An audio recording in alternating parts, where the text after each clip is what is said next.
Ladies and gentlemen, we are live with another episode of the ABJ Podcast, episode 30. I'm out of it, ladies and gentlemen. I am tired. I'm beat. I'm trying to get so much done in one day. It's a lot going on over here on the ABJ front. So let me just get the housekeeping and stuff done. Let's get all this out of the way real quick so I can bring in my guest tonight. So in the links below are some shows that you can come check out, ABJ, and support independent wrestling. Unfortunately, this weekend, unless you already have a ticket, Anarchy Rules, February 18th, 150 Chestnut, Nutley, New Jersey. IWA is sold out. Cannot get to that show. Make sure you follow IWA on the links below for all their social medias. So next show you don't miss out. I'm telling you right now. If you're a wrestling fan and sometimes you go to a show and you're like, man, the show was good, but the crowd sucked, because it happens. Sometimes the fans aren't into shows and it takes away from the experience. Go to IWA, because that is not the experience there. These are the most crazy nut job fans you'll ever meet in your life. They are from Nutley, so that might have something to do with it. So yeah, definitely go grab some tickets so you're able to come hang out next time. Following weekend, February 25th, in the No Limits Boxing Academy in South Rio Grande, New Jersey. You're right by the ocean. If you want to go jump in, do like a polar plunge, do you live your life? I know people are all about jumping in cold water. That's like a trend now. So you can come do that. But you can come hang out with myself and Peter DeLong on commentary for SSW Zero Gravity. And then in March, we have Uncle Massey's 40th birthday bonanza in Throop, Pennsylvania, 500 Sanderson Street. That's going to be March 5th. Links are below to get tickets for that, as well as Spring Break 93 HTW. They couldn't find a VJ, so they brought in ABJ. And Anthony Blackwell will be hosting the event. We have live music. And for all these events, you can contact their social medias for IWA, SSW, High Tension, and Smash Master. If you would like to sponsor, all the commentaries will give you a shout out, social media plugs, a whole nine. It's a great way to get some exposure. Also, right now, coming up actually, it's going to be this Sunday, February 19th. All of the Camp Leapfrog back library from IWTV will be coming over to YouTube for absolutely free. So if you have not had an opportunity to check out the awesome work that was done at Camp Leapfrog, now's your chance. Head over to High Tension Wrestling YouTube page and go subscribe and go watch a whole bunch of amazing back content, as well as just if you look at below my YouTube channel, just it says friends to follow and wrestling companies that I support. Just go follow them all. Show them all love. Go support. Do all that great stuff. People in the chat. Dave's already here from the 2300 Podcast. My boy Matt in the chat. Thank you guys for hanging out. But without further ado, especially all links and the follow social media for my guests and some injured wrestlers, if you want to support, is below as well. High Tension Network's already in the chat. Let's throw them some love here. Heck yeah. Can't believe Frog, baby. ABJ and Paige Watchey. Well, there it is. Now let's bring her in. The photo daddy herself. Paige. TM. Sorry, TM. TM. Trademark. Yes, TM. Yeah, trademark. Very important part. Yeah. I did say free, so if you want to go check out Camp Leapfrog, it is all free. Dylan Quinn says, best photographer in the game. I agree. But listen, Dill. Paige, I'm going to make you uncomfortable real quick. Are you ready? Yes. All right. I'm here to blow the lid off a conspiracy. I'm here to out Paige publicly. All right. I love that. That's a great start. So we have all these aircrafts being shot down. We have UFO and alien sightings all over the world. And I'm here to tell you right now that Paige is not from this planet. She is an alien. And I have proof, because no one should be as talented as her and not be human. As well as I hung out her for almost a full 24-hour period, and she didn't consume any liquid or food for 24 hours. And that is not human. She is not of this world. And all these UFOs and everything are coming to get Paige back and because she's trying to phone home, and they're trying to take her home because the world doesn't deserve Paige, and they're trying to take her back to her home planet. It's about time. Hello, guys. Hello. The whole time I'm like, Brian, she's gonna pass out. Like, we're gonna have to call an ambulance, because no one should. And me and him are eating like for the 14th time. We're like, are you sure you're not hungry? I was okay. Legitimately, I had like $10 to my name that day. I would have bought. I would offer to pay. I know. That's on social anxiety. I feel you. Automatic bill came out, and I was like, "Listen, I'll be fine. I had coffee. It's good." And I didn't want to say anything because I didn't want to be that person that's like, "Oh, hey, I've been there. you got me?" Like, I've been there. Totally been there. yeah. I did go home and like Devour. Yeah. yeah, I crammed a lot. That was kind of Awesome. So you are a photographer, an artist. I mean, there's a lot you hang your hat on. You're generally just a super creative person. But I really want to dive into something first that we were talking about before the podcast started. I was told by an inside source that you are currently obsessed with Bernie Madoff. You've been watching documentaries. Ponzi scheme. Yes, I've watched it. I've always so in college you always heard like Madoff thrown around, but like no one ever really kind of knew what they knew it was a Ponzi scheme, but like no one knew why he did it, how he started it, any of that shit. So I've watched this documentary like no less than 6 times. I like and it just blows my mind because he never actually gives anybody an answer as to like why he did it. He's just like, I didn't have to, but like I did it. Like, no one knows why. And him and his brother. Rich people are fucking greedy. They are. And like, I'm sorry. The one guy that like killed himself in the pool, he knew. He absolutely knew. A bunch of them knew. Like I think they called it the Big Four. Yeah. Like he would call them if he was in trouble. Like they absolutely knew. But like him and his brother didn't have to do it. Like they were starting to do those like electronic trading. And they were like big wigs for it. Everyone on Wall Street was like, yo, what? And Bernie decided to do here's where my socialist, sorry, America, I said the word. Here's where my socialist brain and my just being poor my whole life and seeing other people poor and people who are really, really creative and just don't make it because the way our social structure is made up. Yeah. Like Bernie Madoff, just because he wanted to, made billions. He was already a billionaire and made more and just made like ruined people. And he ruined like other rich people out of their money. So like, I'm not really too heartbroken over it. Right. Like I'm gonna be honest. Bad for like the little people involved. The rich people, like there was not a lot of little people involved. It was like rich people like, I can make more from this guy. And they were kind of like, this guy's shady, but he got me. You know what I mean? Well, right, because they would go to banks, right? And these people, there was these stupidly rich people that had accounts at these banks. They were like, stop. If Bernie knows you're asking, we're going to lose our account. Stop. Like they absolutely knew. There was no reason. And what was that mathematician's name? I feel really bad. I can't think of his name now. He figured it out within like 5 minutes. He's like, it's a straight 45-degree angle. Mm-hmm. It's a Ponzi scheme. Are you joking? And you want to see another good Ponzi scheme documentary that kind of takes place around here? The Polka King. What? On Netflix. Who the fuck played the Polka King? I think it was Jack Black. Am I right with that? I don't know. So this guy was a polka singer, and he lived in Hazleton, Pennsylvania. Stop. And he essentially started a Ponzi scheme with his listeners. He was like, "Yo, if you invest into my company, I can reinvest your money and do this." And he was from Hazleton, Pennsylvania. Yeah, it's on Netflix. It's a crazy documentary, but it's another Ponzi scheme documentary that he was doing. Don't you think people by now would be like, I don't know, dude? They fell for it. All he did was show like little tchotchkes, like Polish tchotchkes and shit. Like he had like a store, and he was connecting people through wrestling. Says my best friend lives in Hazleton. I live 20-30 minutes from Hazleton. Speaking of polka, my trainer was Grammy nominated polka drummer. Random. Yeah, there you go. Hey, Pennsylvania. Pennsylvania is where we go and do stuff with like Sanctuary and stuff. But yeah, Hazleton's a cool town. It's not too far from us. But another cool thing I want to just give a quick plug. It's funny. I was kind of telling you a little bit. So a person who supports the podcast, and I've been friends with him for a while. Nikolai, he does a lot of extra work. He's an inspiring actor. He wants to do cool things. Nikolai was in the Bernie Madoff movie. Mm-hmm.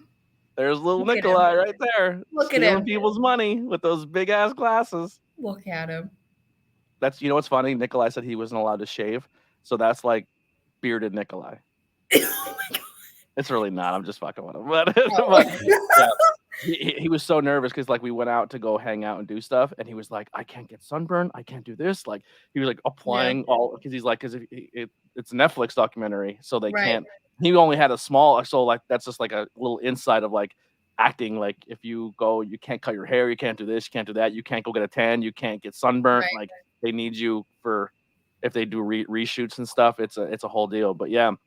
So you watched that like 3 times and seen Nikolai and didn't even realize it. I didn't realize it, no. And I knew immediately who you were talking about because I always, for whatever reason, not that it was funny, but just that close up, getting closer on their face with the big old glasses. I'm like, that's amazing. Yeah. Yes. I knew immediately what you were talking about. Nikolai was also on a court TV show one time where he sued his friend because he was a magician. It was like on one of those judge shows. Yeah. Fun fact, they're all fake. Yeah. I kind of, okay. Yeah. I'm disappointed, but I'm not surprised. Yeah, they're all actors. They're all fake. None of those court shows are real. Sorry to ruin it for you. It's not real? No. People try to ruin wrestling all the time. Everything you watch on TV is fake. So stop shitting on wrestling. I should know this. I really should not be surprised that Judge Judy's fake, but this whole podcast is scripted. None of this is real. None of it. Yeah. No, magic is 100% real. Just television's fake. Yeah. Yeah, it's just television. Yeah, magic, tarot cards, ghost, God, all real. Well,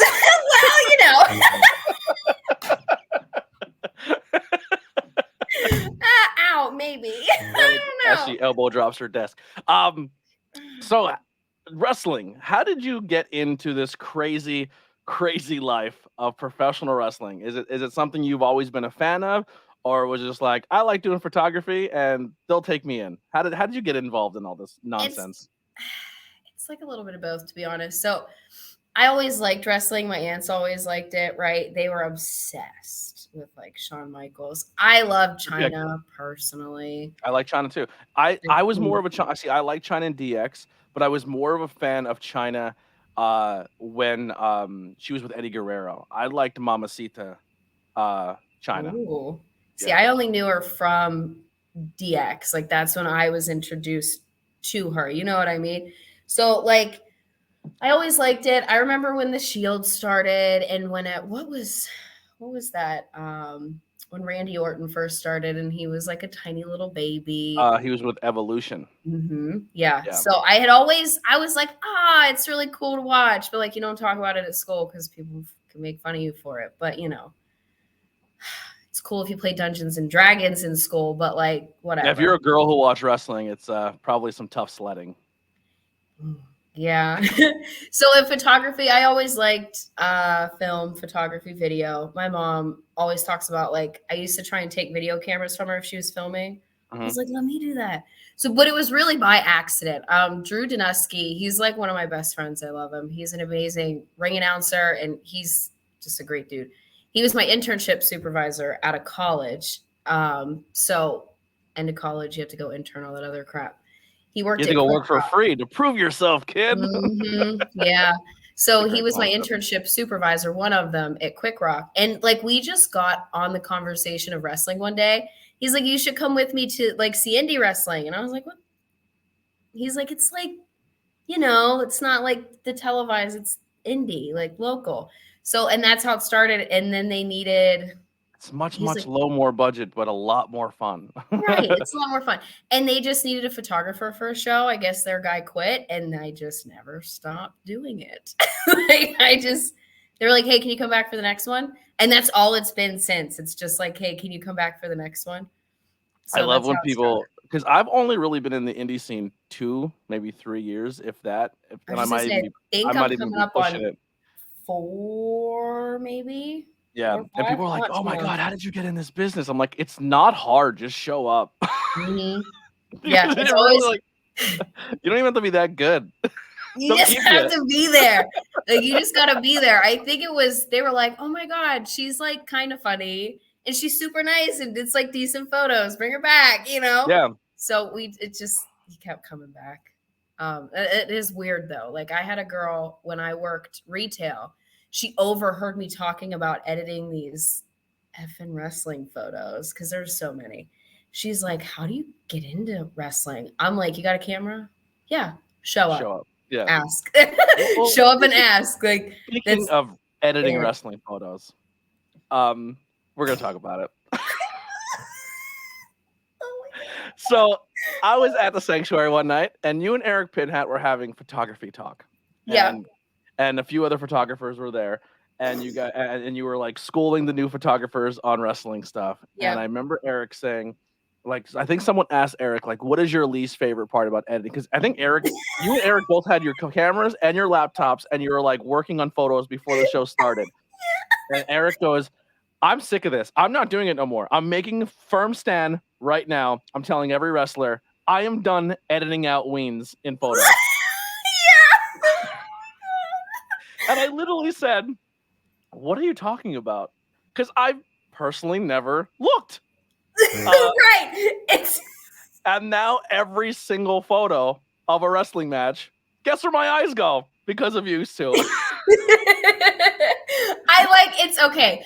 It's something you don't notice until you're like going through your photos the last time. Like it's like noticing the arrow in the FedEx logo. Once someone tells you there's an arrow in the FedEx logo, every time you look at the FedEx logo, your eye goes to the arrow first. Yep. So now, because I was exposed to it, all of you are going to be exposed to it. There's tons of wiener in wrestling photos. Tons. Yeah. Because some people don't wear anything under their trunks.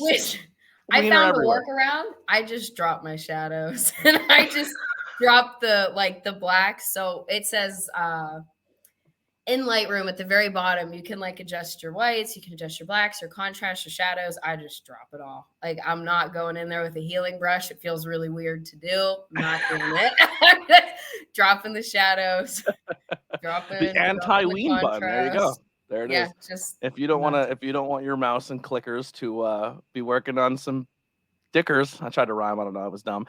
There's how you do it. Paige just gave you all a photography lesson on how to eliminate the ween. I made the joke last podcast on Alex. I said I think if I get new promo photos, I need the opposite effect. I need someone to add ween to it. You know what I mean? And I want it like super unrealistic. Like I want to look like an 80s hair metal guy that like stuffed his pants. Yeah, I want it. I want it so it looks so clearly fake that it's hilarious. You know what I mean? And then I'm gonna send it to every wrestling promotion and be like, "Here's my promo photo." They'll be like, "We're not fucking using it." And then every photo's from my chest up. Right? They're like, "We can't." On good. They're like, "We can't take this fucking guy seriously. We're never booking him again." Who is this guy? It would save so much more miles on my car. Imagine if that's the reason I got unbooked. Is I had a huge fake ween added to my promo photos. The only bad thing we have to say, you sent us a questionable promo photo. So commentary canceled for inappropriate but hilarious promo photo.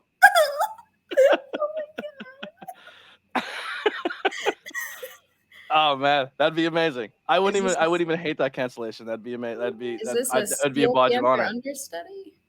What's up? Is this a Steel Panther understudy? Like yes. My buddy's band's on tour right now with Steel Panther again. It's their second time touring with them. You know all the cool people, I swear. Yeah. I try. I have really, really, really talented friends. I somehow just managed to find myself to be friends or be around talented people, and I'm just very fortunate because I don't possess or own any talent myself. So I just try to rub off other talented people because iron sharpens iron. So eventually I'll get good at something. I just don't know what. I think you're talented. I think you're talented. So one of the questions in the chat, connecting people through wrestling, how many shows have you worked? Good luck. A lot. A lot. A lot. Like within my first year, the company I was working for, they ran 2 shows a month. So I'm not good at math. That's like 24, right? And then like times 10 or whatever. So it's probably gotten close to, I want to say it's been close to about like 100 shows, maybe more than that. It's got to be more than that. But it's definitely tipped the scale over 100. I honestly don't keep track. I cannot keep track of a calendar either. I'm in the same boat. And that's the thing. Like, I've only really been doing this a short time, but but people, when they ask like how many commentary things have you done or how many wrestling shows, I'm like, I have no idea. I just get in the car and go. Like, honestly, that's all it is. Like, it's truly a blur. Like, you get in and you go, and then you realize it's 2 years later and you've done how many shows already. Yeah. And you're like, wow. And then you have some veterans who are like, oh, this is my 100th show. You're like, 100th? I did that shit like my second month. Like oh my gosh. I think with and it's not really a problem, but I think a lot of people, like, they'll come in and they'll be like, all right, so you're going to work for this promotion. And then people go like, and there's nothing wrong with loyalty, but also, like, if you want to get good at your craft, if you just work for one place, you're not going to get the reps to get better. I think the big issue is like when that home promotion or the one you start with. I mean, I think anybody can attest to this. Maybe like a lot of them, they almost get really possessive. And especially if they see that like you're starting to do well, they can get kind of possessive. I can honestly say that like the place I started with, they were all like, heck yeah, girl, get it. Go do your thing. Go work those shows. Heck yeah, you deserve it. But I have heard that there have been people, their home promotions are very like possessive. I think that comes with anything. And I don't want to say just the wrestling business, but it's just in general. Like, and then when you work somewhere and then go somewhere else, they're like, oh, we gave them their shot. It's like, sure, but you also weren't in the car and drove with them to the next 18 shows. You weren't the one sitting at their house while they were struggling how to learn how to edit or do this or do that. Like, sure, you gave them a launching point, but you can't take credit for their whole career. Right. No, you're right. Exactly. Yeah, but I think that's the biggest key is it's not just being like, hey, being loyal, but just getting out there and getting the work in, you know? Yeah, you can't be afraid to travel. Like, car mileage, forget about it.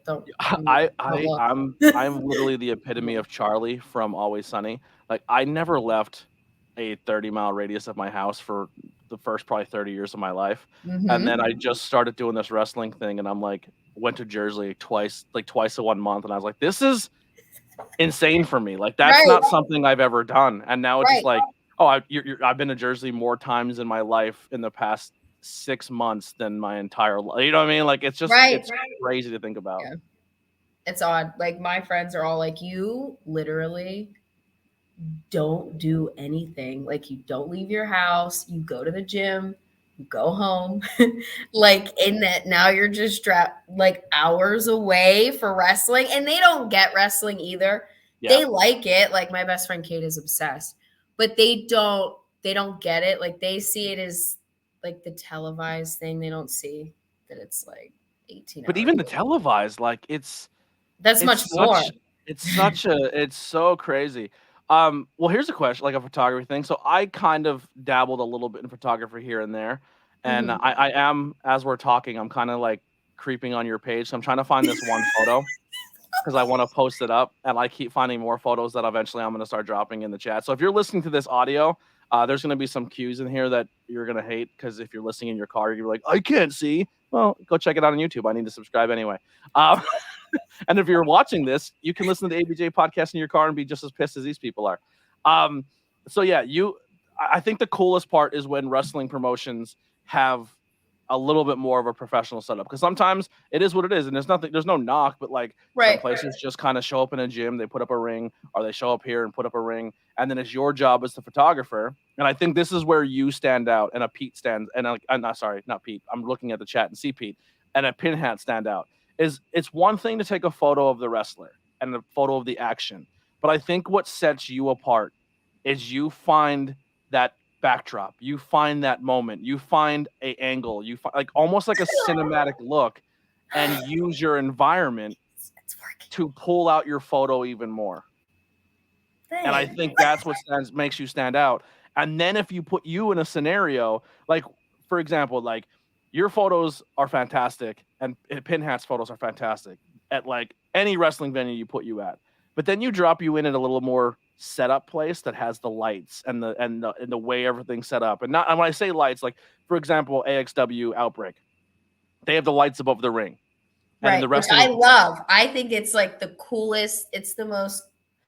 I There's something about that lighting I like, that top yeah. down, because it makes really nice hard shadows. Like, for Hmm. example, there's a photo of Schultz that I grabbed where he's up on the corner and he's doing his thing, but you get this really nice hard like top down lighting, and it just defines every single muscle they have, and it just has this very, I don't want to say ethereal, but genuinely it does, because then they're all backlit, they've got a nice rim light, and it's just, I love that type of lighting. I think it's But the thing is with that lighting, if you don't know how to handle that yeah, lighting, it sinks you it's quick. hard to shoot at. Like Mhm. that, like some photographers, you can tell when they struggle in low light and they only have very little top light, because then their photos are super grainy or there's a lot of noise or stuff like Right. that. But you have and then, oh my God, photographers with flash ringside is my favorite too. I've seen that a couple times. But Yeah. like you can literally put 100 photographers ringside and go back and look at everyone's photos, and it's not necessarily who has the most expensive camera, because you could have the most expensive camera in the bunch but still not know how to use it. You know what I mean? Like I talked to a professional Yes. photographer and he said your money's not in your body. The money's in the lens. Mm-hmm. Yeah. Yeah. And people are like, well, I need to upgrade. I need to get the better camera. I need to upgrade and get the 90D or the Mark 28 or whatever Right. is up there. Like, you know what I mean? It's like, no, like I literally watched a professional photographer take photos with a Rebel, like a Rebel 2 Yep. or something, and his It, photos look better than a Mark D. it's really down to understanding, like you have to understand how your camera works, but you also have to understand like your exposure triangle, Mhm. how lighting works, how it interacts, things like that. You have to, like, so there's basic fundamentals, yes, but once you understand that, and once I don't know, like once you understand that, like it is 0 to like 250, you're doing Mhm. great. You Yeah. know what I mean? Because like I've had people reach out to me like, oh my, like what setup do you use? Like, I want to take photos like you. And it doesn't, honestly, like I'll tell you what my setup is. I don't gatekeep that. I don't really care. Yeah.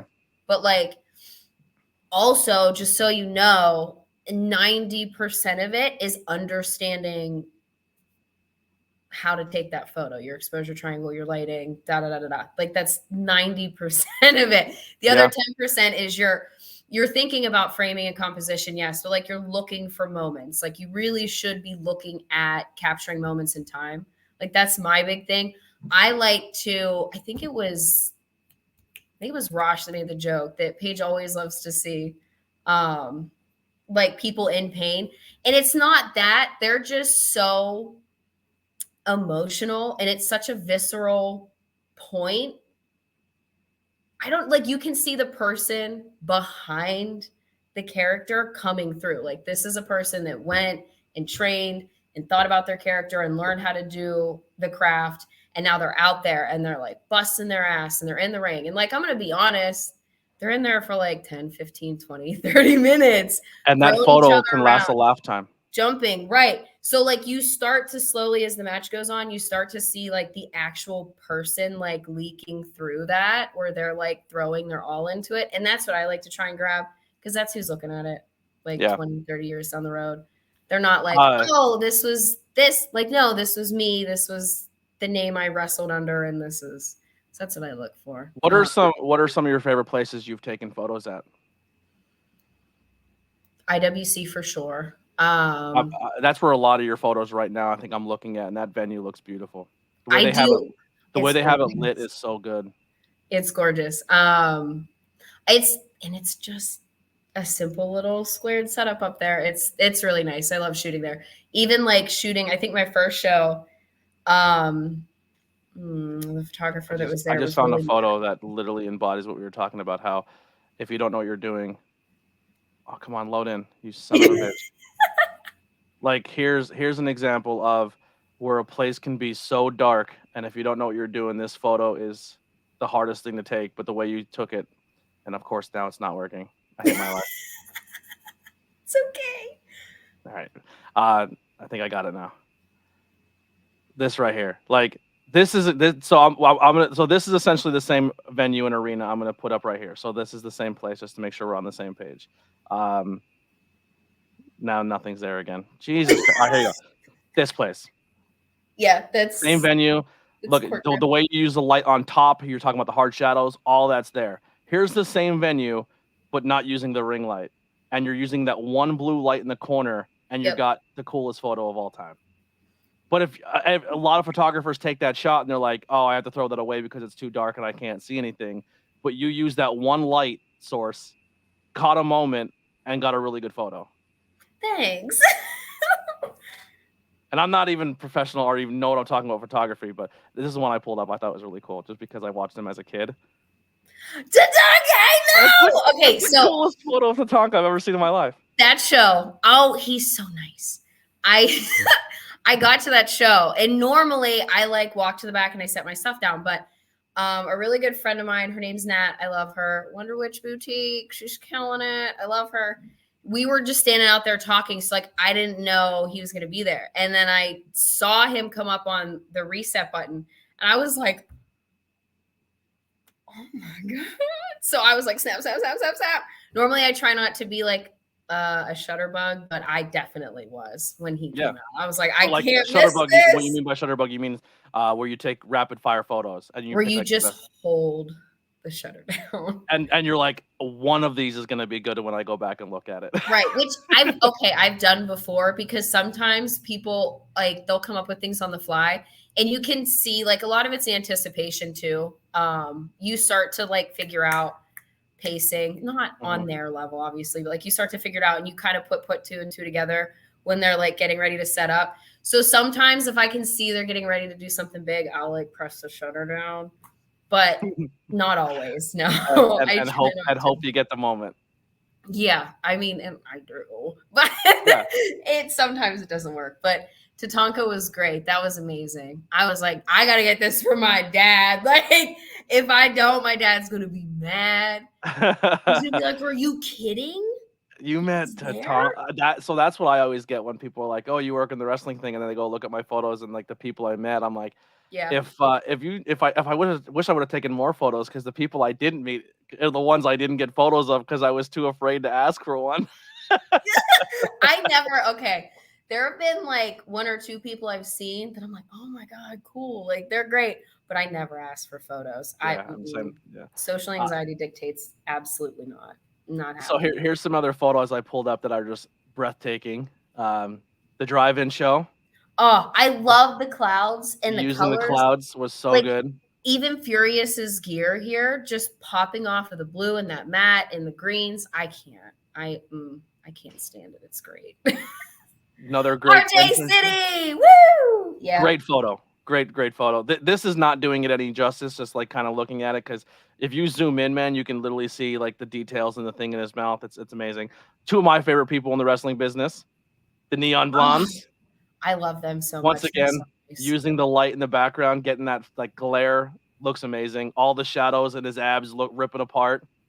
Here's one of the most wholesome photos ever, but he's being a giant scumbag. But this is where using your relationships and using your friendships in this business and being there a lot captures good moments because you can literally tell in this photo in the stupid smirk in his face that he made complete eye contact and is fucking with you. You probably know who I'm pulling up, don't you? Yes. Oh my God. How is this dude doing a photo shoot during a wrestling match? So if you're listening at home, this is a shot of Killian McMurphy who just probably slammed a kit wrap to the mat. There's a beautiful mountainous backdrop. Dustin's talking shit in the background, and Killian looks like he's at JCPenney just taking a photo. He does.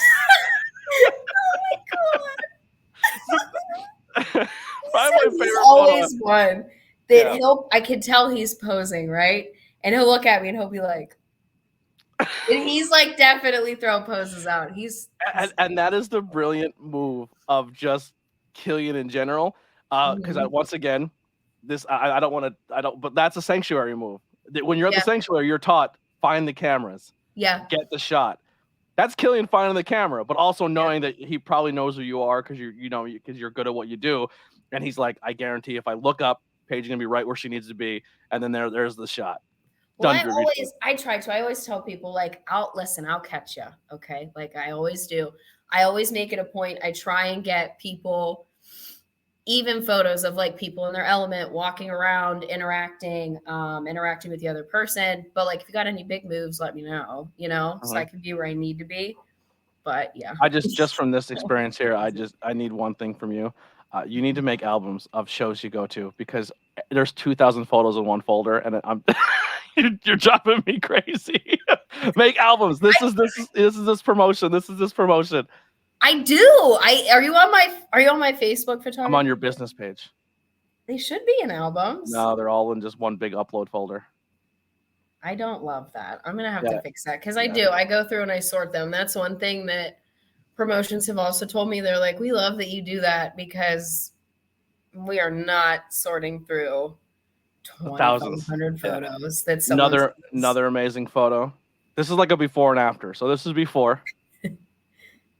Yes. Right, there's Adina and Coach just killing the game. Now this is after, right?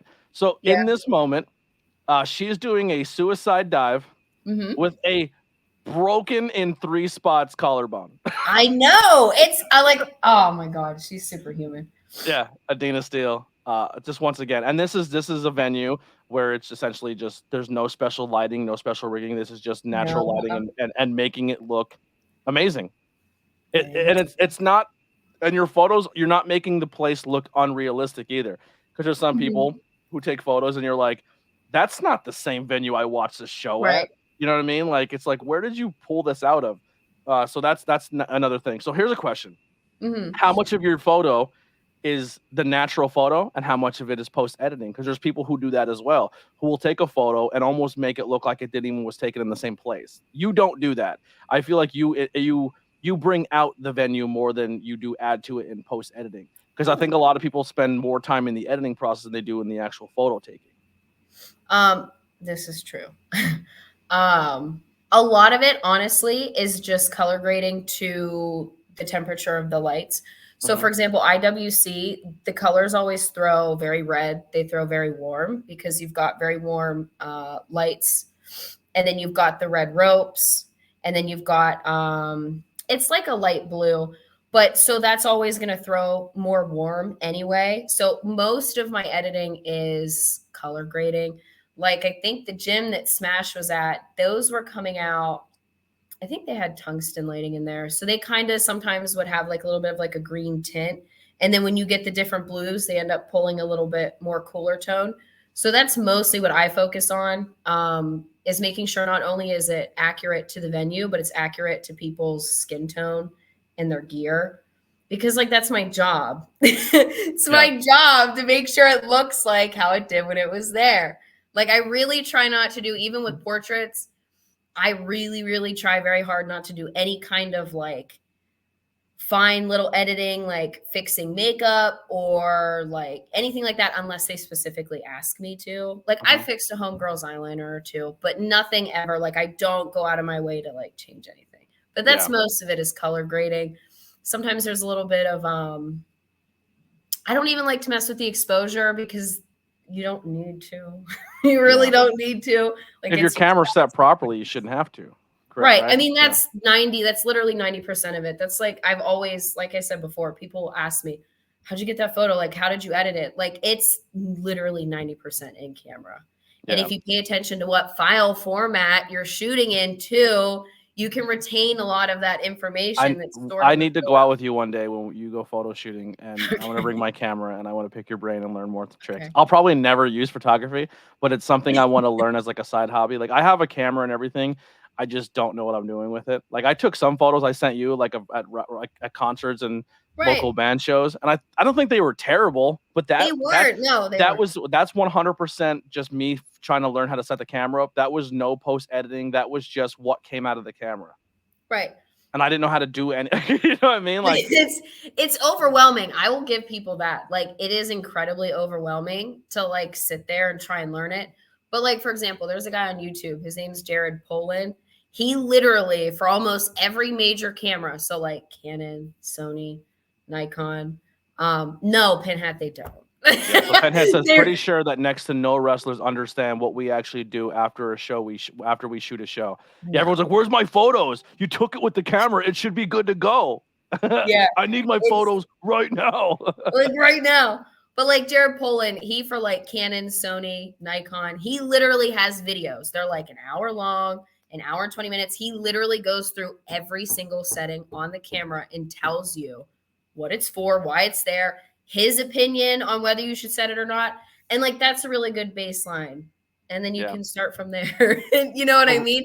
So Like you I'm can trying even to. Google it. My photos So, aren't sharp. yeah. And there's Reddit threads upon Reddit threads, and there's YouTube videos, there's master classes, there's all kinds of things that I watch all the time where they talk about that. So, I mean, Speaking of that, Paige, where's Alex, my phone?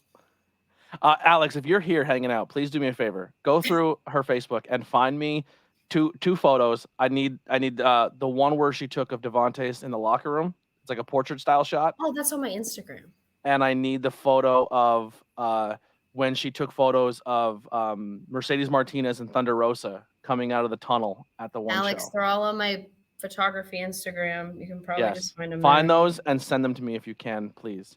Because there are two photos that I was trying to pull up. Because there's a cool thing I want to pull up with that. Anthony Gray's podcast says, "Hey Paige, what advice would you give people starting out to being a photographer?" Quit. No, I'm joking. Oh my god. Just it honestly, gear doesn't matter. It doesn't matter. Like start with what you can afford, honestly. Like don't go broke. You have to eventually put money into it. Don't go broke for it. And just learn your camera and take pictures all the time. That's how you're going to learn. That's how you're going to understand, oh, that's how this setting works, or that's what looks best with this, or like understanding the Sunny 16 rule. You can read about it all you want with your aperture, but until you actually go out and you take pictures in it and you constantly are just taking photos, like honestly, learn your gear and go out and take photos. Find your style, I would say too. Because I think everyone tries to recreate somebody else. I think that's in any industry. Someone tries to be the next something else. Be the first you. You know what I mean? Because you can look at people's photos and you can tell when someone's trying to take a photo that looks like a Paige photo. But a Paige photo and an Eric Pinhead photo are two different photos, and they're both gorgeous photos. Like everyone has their style. Everyone has what they look for in a shot. Just find your niche. There's a guy who comes to a wrestling show, and I'm so sorry I forget his name. I'm sure somebody will tell me in the chat. This dude shows up with like the old school style cameras, and he shoots every show with these old cameras. And Pentax. Yeah, and they're cool because it literally makes a show in 2022 and 2023 look like he's shooting it in the 90s. And it's he super gets dope. Some like good shots. Yeah. He gets really good shots with that. Like what is his name? I feel so bad because I adore him. Eric Schaefer. Yes, he was. I knew Pinhead would help me. I was checking my camera, which don't do that during a band show or a wrestling show. I can't, there's a term for it. Just wait till after the show. But I was like checking a photo and he's like, man, I have to wait like 2 weeks to get mine back and look. Must be nice. But he gets really, really good shots all the time. And he's another example of somebody that just knows how to find moments and catch them. And it's so cool because they're like retro looking photos and they're beautiful. They're so good. He's really cool. I love Eric. And that's something you have been doing as well. Like at the bar we were at the one night, you were pulling out like old school film and old school camera. Like you've been kind of going to like yard sales and like flea markets and finding old school cameras. I am a fiend at estate That's sales. So neat. I tried. I don't like going. They're kind of morbid, to be honest. Like, but I like go, and I genuinely. Someone's Nana died, and you're like going through her property and buying. I know it feels really uncomfortable. Yeah, but you're keeping that piece of history alive, and not only are you keeping it alive, but like you're not taking an old camera and just putting it on a shelf. Like you're fixing it up, you're cleaning it, and you're using it, and you're bringing so essentially you can take that same camera, find a presetting in Lightroom or Adobe that is essentially like that style of photographer, like for that camera, and put it on your photo, but it's not the same. No, there's little tiny minutia that go into it. But yeah, like I love going and finding those cameras. That film camera I was using at the bar, that was actually my pap's camera. That's so cool. He gave to me after he passed. So it's really cool to carry it around. I get nervous having it out around because that's all I got on my pap. But It feels really nice to take photos with it. Like he actually still had a roll of film in it that I haven't gotten I asked processed Alex yet. to send me some photos of their thing, and he sent me extra ones, which is beautiful because that's another great thing about like photography is I can ask someone to send me their favorite shots you've taken, and their Yeah. take and my take are two different things because what they see in a photo, but they're all great pictures. I'm loading them up right now. I was just But gonna say Alex is probably gonna put some dumb meme up there. he picked two of himself. I also say that. Okay. I'm interested to see. Yeah, Interested but to see. so I have a few other ones that I pulled up real quick. This is a beautiful shot. I love her. I love Queen Aminata. She's My so God, great. the I love smoke her and the so much. lights and her gear and like Oh, everything just pops in this photo. I love Beautiful her. photo. She's amazing. Another good entranceway shot. That's beautiful. The light. Is that Cole Carter? Yes, or Yeah. Coleslaw if you're not his fan at IWC. So Okay. Coleslaw, you know. That kid, he's talented. I don't know why Mhm. NXT let him go. I think that was a mistake. Another great shot here. Matt Taven, that's Matt Alex's Taven. best buddy. Yeah. Look Alex at the like the smoke and the lights, the lasers look so good. And This the venue, purple. where is this promotion? They're at Marx's court time. It's in Elizabeth, PA. So it's outside of Pittsburgh by I think like an hour maybe. If they're ever doing a show and I'm not booked, I want to go see one of their shows. This place looks so cool. They're a lot of fun. Like 2 to 1 Media, Jeremy Klingensmith and his wife, they put a lot of effort into the lighting, the atmosphere, the spotlight, like all the camera work. They put a lot of effort into it. They're great. They're amazing. Yeah. So here's the photo I requested of I know this was a triple threat match in my opinion. I was jealous that I never got to see this match live, and not only I didn't know you were there live, but you were taking photos of this moment. It was a triple threat match between Thunder Rosa, Deonna Purrazzo, and Mercedes Martinez, which at the time and still today are 3 of the best women wrestlers in the planet, all going at it. Now, I'm getting chills thinking about it. So this is where I'm gonna put Paige over super hard. Paige was at this event and she didn't have the opportunity to be ringside. No, but that's not stopping Paige. Paige, and she's wrestling. This is how smart Paige is. But here's the thing: if you're a wrestling fan, it's one thing. But if you're a person who's a wrestling fan but also knows the backstage and goes backstage and has those opportunities to be back there, there's a gap in professional wrestling that no one really gets to experience, and that's curtain to ring. Yeah. Right before that curtain, or right as they come out of curtain, there's a transformation that happens. And every time I'm getting goosebumps right now because every time I think about it, people don't realize how powerful that moment is in professional wrestling when right before a wrestler hits that curtain and they turn into what they're going to present themselves to a crowd. Yep. And some wrestlers will walk out and do that a little bit to the crowd and kind of give them a tease. But here's a captured moment of that. This is literally Thunder Rosa just hit the curtain and she's essentially transforming. She's turning into Thunder Rosa. Like she's hit the curtain, she's there, but this is just like capturing that moment. And there's a whole bunch of more photos that she has taken that was kind of like on one side of the curtain and then on the other side of the curtain. And they are the coolest moments of professional wrestling. I wish more photographers, like, listen, it's really important to be ringside and get those shots. But if I'm here's the thing. If I'm a wrestler photographer, there's something that just drives me crazy. There's people who are trying to film the show and there's people trying to take photos of the show. And when there's 758 photographers ringside, it looks like a New Japan show and there's just light bulbs going off and everyone's fighting over a spot. Right.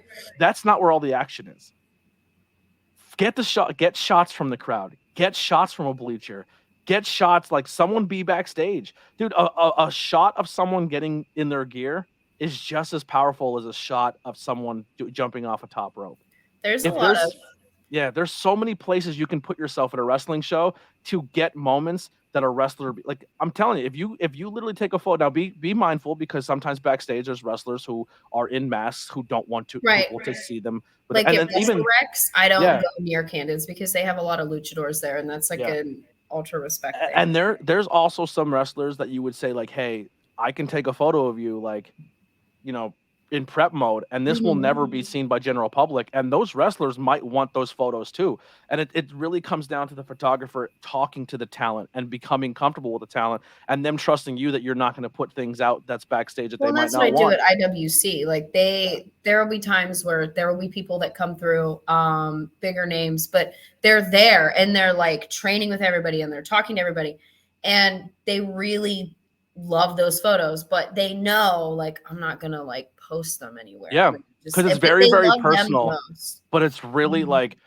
they're the moments that people don't realize that are probably for the talent more special to them than the ones in the ring. It's a big full circle thing for a lot of them, I think, because you'll see their photos. For example, Chris Hero, he helps out at IWC, but he'll be there and he'll help people. And you can tell there are people that like, I don't want to say like they've known like before they started training, they're like Chris Hero. And he was like one of the guys that they watched. And then being able to like maybe talk to him and like get his opinion on stuff. It's a big full circle moment for them. So it's really nice to be able to capture that. I just looked up and realized there are 51 minutes. Holy cow, this is awesome. This is another photo. If you made this locker room look cooler than it actually looks, but this is once again an amazing backstage. So instead of setting up her area, out in the middle of nowhere and using the backdrop where like a lot of people bring, she essentially set up in the locker room. I love how you use the locker with Zap taped on it. I don't know, like that just makes this photo for me. But I love how grungy it is, and all those tattoos and the way the lights hits, and you can read all of his tattoos. Like, what a great portrait! Like that is better than just a backdrop photo all day long. That's using your environment. That's beautiful. I love the blue. The blue is actually it was dark outside, so that's the flash reflecting off of. It was some kind of weird. It was some weird colored. What was it? It's actually from the light coming outside, and I thought it was really cool because I saw it because he has that orange gear and then he has the blue mouthpiece. I was like, yeah. I didn't want to set up in there. I was really nervous because there was like, I don't know what happened. Devontae has a Kimbo look. Also, thank you SM for subscribing. People, if you use your first time on the YouTube side or if you're watching this somewhere else, I am trying to grow on the YouTube sides. But I'm at the point now. I'm not even. Thank you for subscribing. Sorry. Go ahead. Okay. Yeah, there was like, I don't know what happened. I don't know if it flooded or what, but there was like some standing water in there. So like Alex was there, Andrew was there. I was like pushing cords up, hanging them up. Like I'm not trying to electrocute nobody right now, but those are some of my favorite portraits. Like him, Philly Mike. Those are some of my favorites for sure. Yeah, using really that locker room. Here's some portraits that someone thought was really, really good. I agree with them. Good portraits. Shut up, Alex. the pearl in the middle, the black and white. You're never leaving me.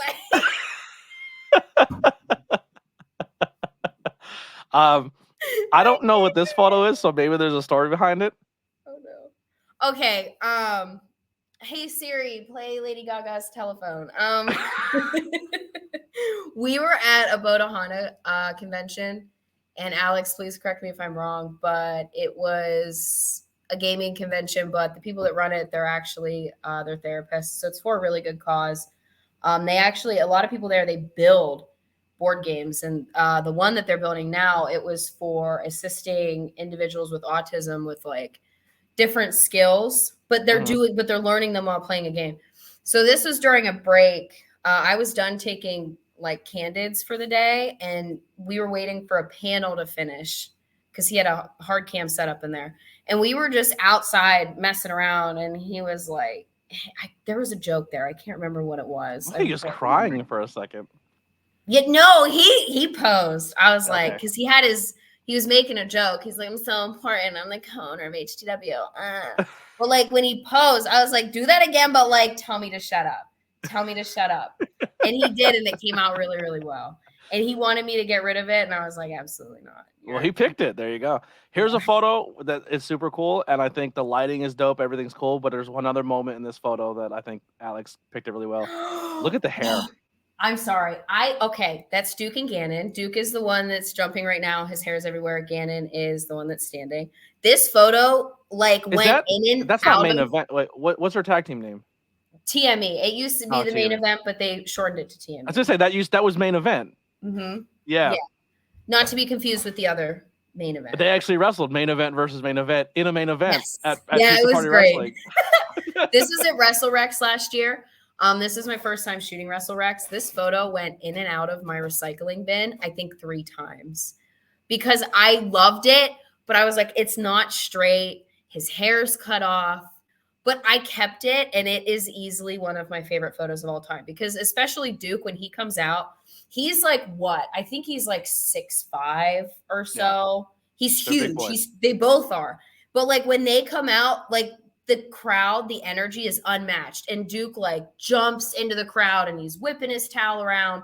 And like that is just, I don't know. I think it really accurately captures his energy. Now here's a question for you. You're a photographer, right? You're either being paid or I'm not sure what the situation, but you're ringside photography. This is also a show where all the fans are ringside. Yes. How do you navigate that? So this particular show, I had my own. So Mabel, please sit. She's up and she's ready to go. When you came down to the ring, the little entryway, there were 2 empty spots. And on the other side, Wrestling with Unicorns was kind of working around the ring. But then the one sliver, I'm so bad with names. It is embarrassing. Howard, he used to shoot at ECW a lot. Like a lot of their photos, Howard took. He was there. He's friends with a lot of the people that were wrestling and the people that were running the show. But we were just stuck right there in that little spot. And occasionally, like, I'd sneak up next to somebody with Wrestling with Unicorns. Like, I'm so sorry. Tell me to go away if you need me to. But you get like a little designated spot. But there were a couple shots of San Adonis and Psycho Clown when they were up in the benches. You like move out into the crowd a little bit. So it's all about. I like to get to the ring early to kind of like if I know where I'm going to be, I'll start taking test shots.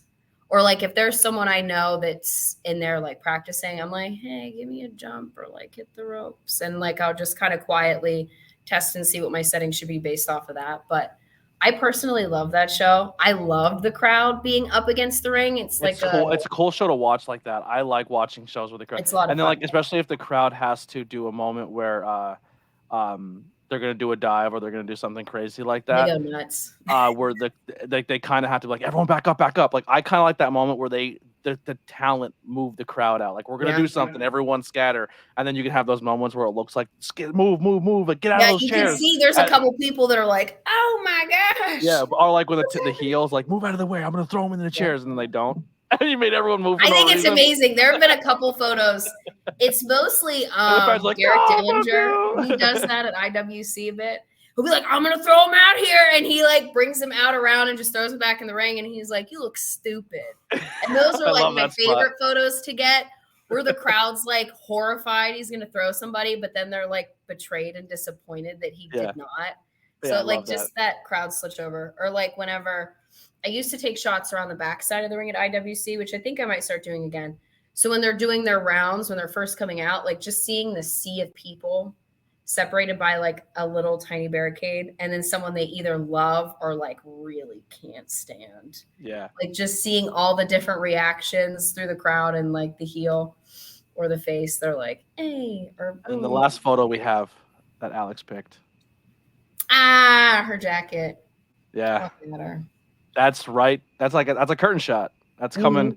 That was, I think she was waiting for people to come back. Like the match beforehand had just finished and she was waiting for people to come back. And they were announcing her match and she was getting warmed up. One of these, now when I get my setup with my GoPros and I'm at a wrestling show, I don't know exactly where or how or when I'm going to do it, but I want to have a GoPro set up just at Gorilla, like facing the curtain before they come out, and just have it record, and just have someone like just kind of before and after matches have someone go back and like start it and stop it, but just get those moments, like just like probably never put them out in public unless the wrestler wants it, but just kind of maybe you just send it to the wrestler first and be like, are you cool with this? But because I think that's such a cool spot that people just miss out on in wrestling. Oh my gosh, I don't know. Yeah, I just that zone, and the reason why I'm saying like I want to film there, but also I don't, because it is a very personal, It's very like, private. Like, it's a private moment. You know what I mean? Like, but at it's such a WrestleCade, powerful area right there. Like, it is. Like, I yeah, mean, and there's a lot of people there too that very kayfabe. Like at WrestleCade, you kind of got an idea of like who wasn't, who was cool with it. But like most people were really cool with it. But I don't know. You kind of get a feel for it. Like some people yeah, give you a look like, please don't. You know what I yeah. mean? Mhm. And other people like CW Anderson was really cool. Dude, And that's he why, like like, posed for me and he was I like, go to wrestling. hey. I go to wrestling shows, and then like it's kind of more. And this is not me throwing shade. So if people are trying to dissect it, I'm not. But maybe I guess I am a little bit. I don't know. Throw it. It Throw it. just like so. When I got this business, right, I come in and I go to every event and every show as a content creator, but I try to be respectful, right? And I Right. think like a lot of people now are coming into the industry, whether it be because I think right now the wrestling industry is in a weird state where like there's a handful of podcast creators or like content creators who have been welcomed into a show, Right. and then maybe people like me who have done it the right way and have been respectful have opened the doors for others to get opportunities to do this, Right. or like because moments of like Pat McAfee, or they're starting to see on TV, like bring these outside content creators in because it can help bring exposure. But Right. then some people come in and they don't have that respect, and they just stick cameras everywhere and they do things and they go to spots and they act a certain way, and it's just kind of like you can tell when a wrestler's not comfortable with the Yeah. interaction because there was no, like, you haven't really earned that respect yet, and you can tell on camera if you're smart to the business that like they're not comfortable with what you're doing. You know what I Right. mean? Like, and Like then I've those gotten moments are the reason why people like me don't get invited to certain spots, because that one person comes in and just fucking does whatever they want because they're trying to get content for themselves, but they're not thinking of the entire. Because like when you walk into a show or a locker room or a wrestling promotion, you have to put your content secondary, yeah. and you have to put the respect and the teamwork of a wrestling promotion first. And I Right. think that's where like someone like me kind of stands out, of being welcomed into locker rooms and being welcomed backstage and being welcome to do what I do, because I'm not gonna blow up people's spots and talk about it, but also Right. like then you have that one guy who walks in and just fucking guy or girl walks in and just kind of shits on everything because Right. they're putting themselves first over the promotion, and then it ruins it for everybody. Well, I always like a big thing for me, especially being, and I hate to bring this into it, but especially me being a female, I am I am especially very conscious of the fact that like I don't want to say I'm looked at a different way because I'm really not. Like I'm one of the dudes essentially, but also I'm a female. So personally, I don't like to be in locker rooms like wherever like even like at Smash, if I'm handing out a shot list, I dart in or I have someone run in and Mm-hmm. do it for me because I'm not supposed to be there. Like to me, this is I'm genuinely very good friends with a lot of the people I work with.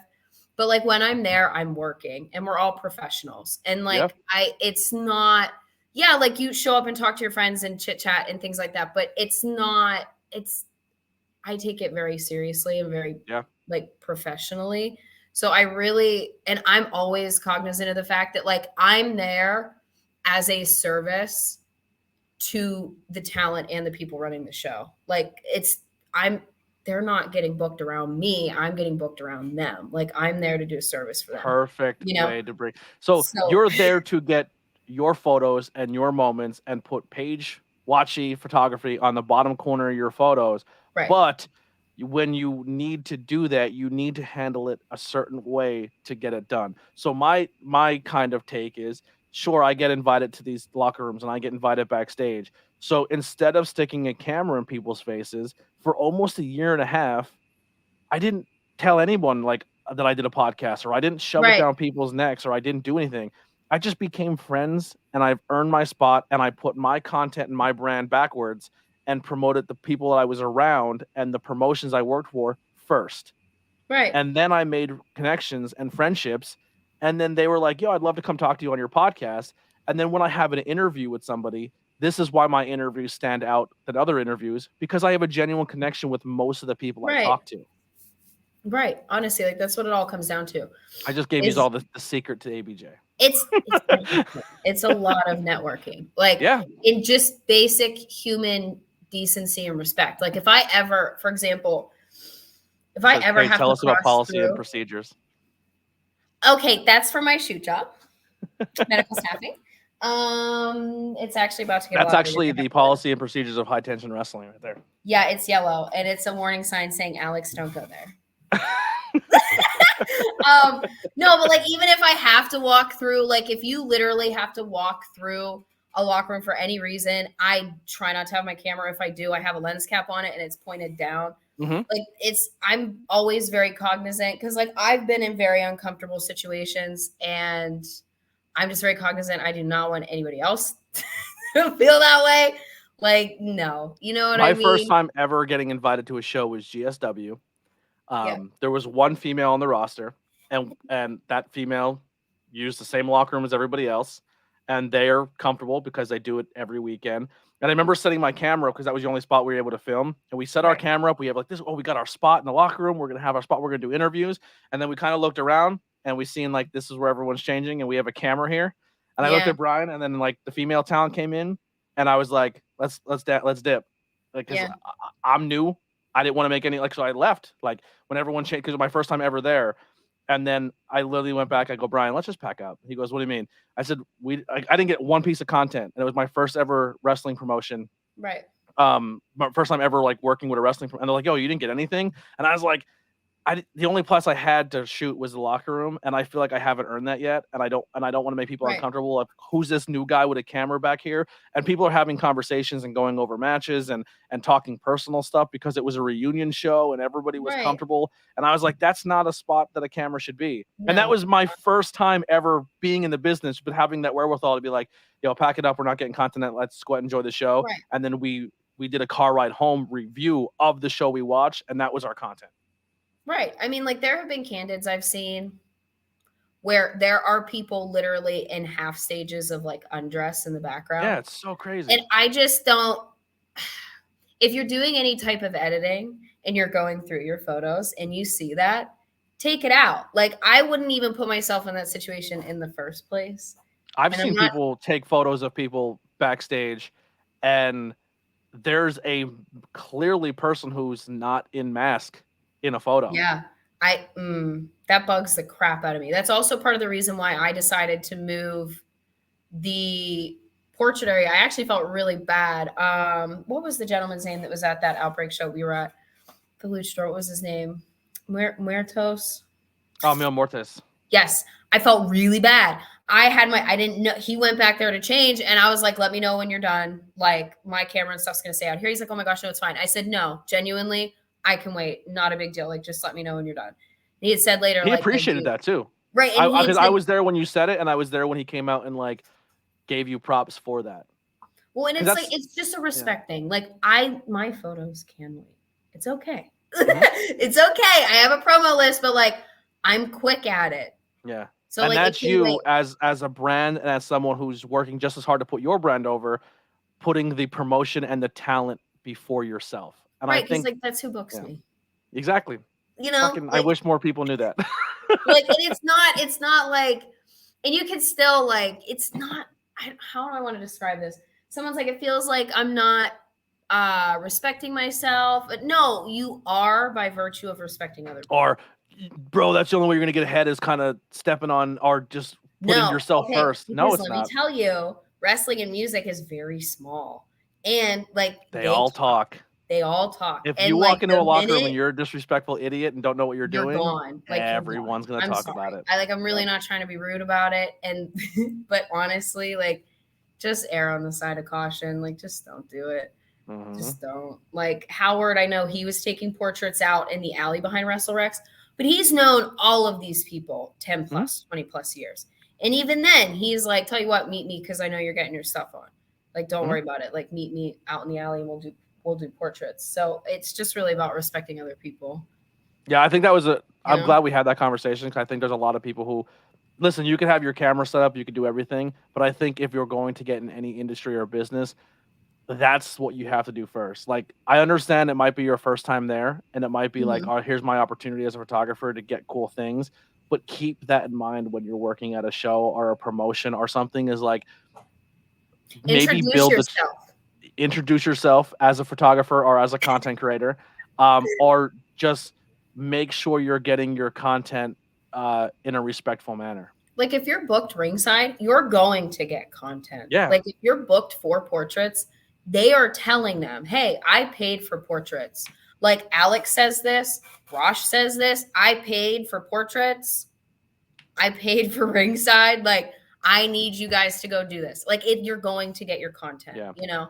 Like, and I think that's the thing too, is sometimes promotions, and I fall in the same categories as a photographer sometimes. Like, listen, as a content creator, if I'm not booked for commentary or I'm not booked for something, sure, I'd love to get content for myself. But sometimes wrestling promotions, they also overflood and oversaturate that one job. And not everyone's getting paid. So they're just like, hey, content creators, everyone and their brother come. And then we're all fighting for the same 2 pieces of content. And then it gets not like ugly, but it's like weird. There's enough to go around for everybody. And then like a promotion will be like, here's 17 photographers all fighting for the one corner spot. You know what I mean? Yeah. And sometimes more is not always good.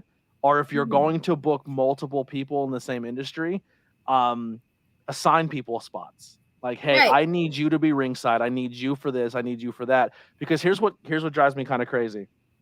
Is what's the one thing wrestling promotions always are upset about? If someone runs in a town close to them, or if someone's too close to their competition, or if they run the same weekend as me, they get generally upset because that's competition around them. But then they'll bring in 14 photographers and then wonder why there's drama at their show between the photographers. Well, or they'll bring 17 content creators in and they're just like, well, why can't everyone just get along? Why can't you run the same night as another promotion then? Like, everyone's still trying to do their thing. You know what I mean? Like, I've never had an issue working with other photographers ever. I've never. You haven't, but other photographers can be right, and I don't get it. Like, if anything, I think I'm too nice sometimes. But like one thing, I think sometimes I can come across a little bossy because with ringside, I'm not gonna sit here and say it's really, really dangerous. You could break your neck, but honestly, like I've been doing it long enough. I know where people are going. I also know not to walk in front of hard cam. So when I have to like every 20 seconds, you're in hard cam or watch out, like you have to kind of babysit. That's when I pull people aside and I say, and if I'm a jerk for it, I'm a jerk for it. I don't care. I don't want to see anybody's neck get broke. Or hurt talent because you're in the wrong spot. Right. I mean, like, because they tell me their spots and it's nothing against you. You're new. They know that I've worked there. They know, okay, hey, like I got to tell Paige this. So then when I pull someone on the side and I say like, hey, you were on hard cam, that's a no-no. Not even like I'm talking to a child, but like, hey, like just watch out for hard cam. Talk to a couple of people before to see like if they have any big spots they want to give you and stick to corners, like stay out of the way of your roaming cams. You know, like I've never had an issue with it, but it does happen. Like when there's multiple people there. I've seen times where there's so many photographers ringside and wrestlers are trying to do stuff and they have to stop their spot or their and you can see them, and that's embarrassing. If I ever feel like they have to stop and be like, how am I going to get around this chick? I duck. Like I hit the floor. I don't care. I'll miss the shot. I'm not ruining. I almost seen you go under the ring one time. MIT and Jason Furious. Yeah. MIT. Yes, it's fine. It's fine. Tell your photographer your spots. But no, I saw him coming and I saw the look on his face. He's like, Paige is right there, but I'm already throwing him. And I was like, it's okay. And I just dropped. And he came and asked me, he's like, are you all right? I'm fine. I do it at IWC all the time. Like as soon as I see them come to the corner or anything, I drop. I hit the floor. The joke on the headset is Paige, you're in the shot. Because like I do not want to be. And I want to be very clear. This is not me or Paige saying that we don't welcome 185 content creators and 185. Dude, I do. The more the merrier. Bring them all in. Great. But I'm just saying, if you're going to come in as a photographer and you're going to come in as a content creator, just what we said earlier, you gotta put the promotion and the talent before yourself and be mindful of that. And it is not a competition. I understand you're all trying to get content for your brand and everything like that, and that's beautiful. But at the end of the day, if you're being brought in and there's 950 of us as content creators, we need to work together because our overall job is to put over the people who are working in that ring and the promotion who is paying the money to put Mhm. that show on. It's I always not say, like, just about your brand, it's about the show. the more camera angles, the better. Like, Yeah. me and Forrest work side by side at IWC all the time. And, like, I know, like, I've caught myself on headset being like, oh, Forrest, use them gazelle legs, homie, get over there. I can't. You know what I mean? And that's great, though, because, like, we both kind of go off of each other. Like, we'll trade off. Do you want to get entrance or do you want to get entrance? Yeah. And a lot of it, too, is, like, it's, again, it's not dangerous being ringside, but, like, it can be. Right. So I've been doing it long enough. I've gotten my like shit busted being ringside. Like I've gotten kicked in the shoulder, kicked in the face, like the whole nine. So like that's why when I give you and I tell you these things, it's because I don't want you to have to go backstage and be like, I have a nosebleed or I cracked my lens. Like I really want you to avoid that. Yeah. So like absolutely. that's why I say these things. That's like So- when people bring it to you, they're just trying to help. Like Absolutely. they're really, Yeah. so be open to it. She's being mean to me. So here's the end here. We're coming up to the end. I'm gonna give it a couple of minutes. This is a long one. I love it. If you guys have any questions before we get out of here, please use this opportunity now to do so. Also, once again, make sure you check the links below to follow Paige on all social media and see her photos. And she does a beautiful, beautiful job. There's so much more we could talk. Paige, I could have you here for 3 hours. This is the problem where I try to keep a podcast to an hour and then bring everybody I really care about in on. You know what I mean? But yeah, so first off, I want to thank you for doing this. It means the world to me. You are hands down, and I know I probably say this every single time I'm on a podcast that you are one of my favorite people. But I'm new to the game, and I'm here since October, and I have to get in a lot of people I truly care about because, like I said, I made a lot of really cool people in a short amount of time in this industry, and I haven't interviewed really a lot of people that I didn't really know that much. I love those interviews. I love meeting new people. So I don't want you to think I'm just booking my friends. It's just that not a lot of people are reaching out, and I'm reaching out to my friends to come on. But seriously, every time we have moments and we have conversations, it's always a pleasure. And you're hands down a bright spot in this business, and I'm glad you're around. Thanks. I appreciate you. That's very yes, sweet. Real quick, it's an hour and 17 minutes, but we have to talk about Slithering into the Abyss. Okay, Alex Watt, since you asked. Slithering into the Abyss, it is a multimedia production company. So I want to start making films, like feature films, short films. So that's where a lot of that content is going to start getting produced at. It is also where when I go to different metal shows that I'm booked for this summer. Yeah, we want to. If you're listening and you're a fan of me and you know that I'm also kind of intertwined between professional wrestling and local music scene.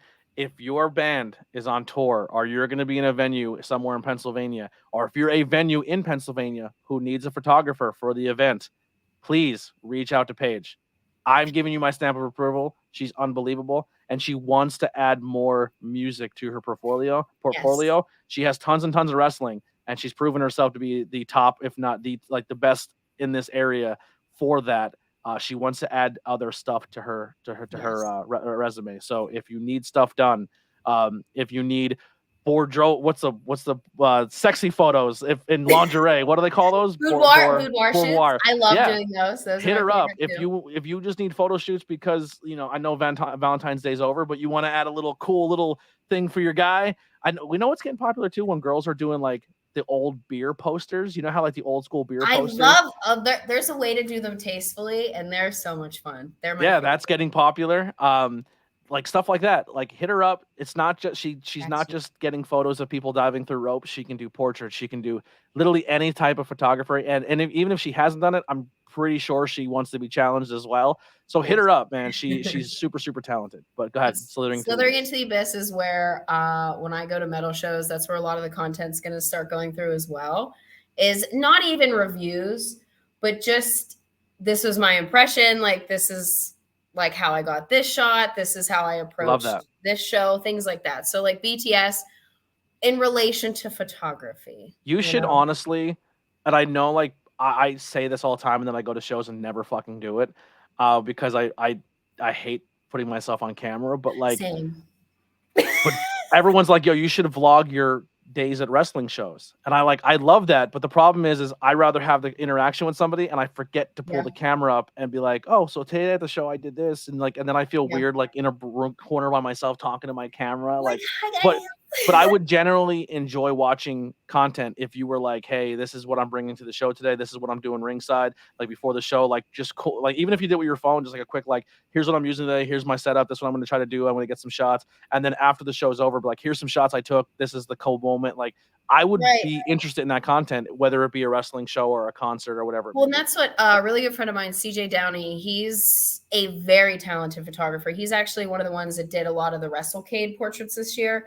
We were actually talking about that the other day, about wanting to do more, because people don't know, like they really don't know what goes into, like, and of course in the realm of this podcast, like wrestling photography, but even music photography, like you just have no idea where to start. So the idea of doing that there, and like Alex had mentioned on the last one, a lot of vlogs and like more content that we've wanted to do that's not like wrestling related. He wants to drag me to another haunted attraction. So we'll see how that works out, you know. But so that's what it is. It's a multimedia production company. It's going to have a lot of different things under there. It's a lot of me and Alex's interests. So metal music, because, you know, I don't have enough time to play, so I'll just take pictures of my really cool friends playing. What instruments do you play? I play the bass guitar. My dad played the bass guitar. He was in yeah. So my dad saw me doing the slap, and he's like, no, absolutely not. He's like, disgust. Like I brought home my bass, and he just starts whacking out Crazy Train and all kinds of stuff. And I was like, is there something you gotta tell me? My mom's like, oh my God, yeah, your dad used to be in this crazy like dive bar metal band. It was okay. That's how I met him. But like, you know. And you're like, and I just learned this now? Like, I'm just learning this now. Like I knew my dad was a metalhead, but I didn't know he was like actually in his own little metal band. And then my mom's brother was actually in a really, I can't remember the name. I'd have to ask her, but he was a bass player. So I play the bass. I love that. It's like a passed down thing, I guess now. But I can't remember anything ever. So like I've tried to memorize songs. I'll be up there playing. And I'm like, guys, I can't. The only thing I've ever learned on bass, because I was trying to teach myself how to play as well, was the beginning line to Feel Good Inc. Bum, bum, bum, bum, bum, bum. And I was like, nailed it. I'm done. I'm a bass player. One of my favorite things when I would go to like bass lessons. So like my music teacher would teach me, but then I would go to like an actual music store. The guy taught me, it's called Green Onions. And then there's like your 16-bar blues. And those two, once you learn how to play those, you can really pretty much play like any pop song you want. Everything's like a variation built off of those. Yeah. So like you can do 14 and 15-bar blues, but like Green Onions especially, like the amount of pop songs built off of that, wild. So that was my favorite party trick for a while. It's like cracks back. I can play that song. And it's really just because I know the Green Onions. Yeah. But so I'd rather take pictures now. Here's our last question of the day. Yes. Hunter says, Paige, if Paige was not a photographer, what would your dream job be? A filmmaker, for sure. Like William Castle, Marty Scorsese, Steven Spielberg, filmmaker. I'm hella jealous. I didn't make Jurassic Park. I will always be jealous of that. Or I would be in a metal band right now. So one of those two. If I wasn't doing photography, that's what I'd be doing. I'd be moonlighting in a metal band, but I'd be a filmmaker. Are you kidding me? How is Paige episode longer than mine? I think Paige might have the record for the longest episode as of right now. I'm sorry. Sorry, Alex. I'm just interesting. What do you want? I completely lost track of time. I looked up. I'm like, we're 58 minutes in, and I was like, ooh, like I'm over here talking about Bernie Madoff for 20 minutes. Yeah. I think if I wish I would have realized that I probably some of my mental shortcomings. I've seen a TikTok video where it's like, when you got really good or somewhat decent, a whole bunch of different things, because you realize that you probably have ADD when you're an adult and you never really focused on one thing. It's the problem. I wish I would have honed myself in on one thing and instead of trying to learn 15 things. I like, it was a losing battle. Like my dad tried like with music, with like the saxophone and the flute, and the bass guitar and stuff. But my mom, honey, she's Just gotta Like, I eat. want to learn bass, but I also need to 100% complete this video game, and then I have to watch every single piece of wrestling content that ever It's existed weird because it's I'll like be taking a photo and I'm like, what if I could learn how to like go do tattoos right now? Speaking of, that guy's tattoos are cool. I should go try that, which I would never do. Don't scratch. it's a miracle. It's a miracle I get stuff done on commentary because I know. if I put out what my brain is saying on commentary while I'm trying to call a match, like they're like, what a drop kick, but like when I get home, if primetime wrestling happened, and I'm still improving in my brain. It's terrible. Dude, Alex hears it all the time. My mom hears it all the time. I'll be talking and I just go off. Mm-hmm. Probably I call them side quests. Yeah, literally. Like mostly it's been Bernie Madoff side quests. Like how did nobody catch on earlier? Yeah. But they got out of, I think it was like $9 billion. See side quest, $9 billion. They got, what was it? I think they got like $6 billion back out of the whole thing. And that was all cash. Yeah. ADHD is not fun. It's okay, but whatever. Well, Jack Paige, Trades master of none, I guess. Paige, I love you. You're a great person. I cannot wait to hang out again. Please, anytime you have anything cool happening, I definitely want to when Slithering into the Abyss becomes more of a thing, I definitely would love to have you and Alex on to talk about it. There may or may not be social media stuff out. Just put it out there. I don't know if that's supposed to be out there, but there may or may not be. Go check it out. I found it by accident. They're like, you should follow this because they're friends. I was like, oh, click. So we had it out there, but we just never posted anything. And Alex is like, should we maybe start like putting stuff under here? I'm like, I mean, I guess, yeah. But thank you for your time. I think you now have the record for longest podcast. I have to go check the record books, but I think you've done it. We will be back next week with some podcasts. So next Tuesday will be the boys from the Welcome Back podcast. I love these guys to death. So essentially their podcast is just two guys who met in college and then moved away from each other and then like still stayed in contact, but still like struggled between that friendship of not really seeing each other and being with each other every day from college, and then started a podcast during a pandemic, and they use it to rekindle their friendships and talk and hang out. So essentially you're hanging out with them and they're telling stories that are just essentially for them and having a fun buddy conversation.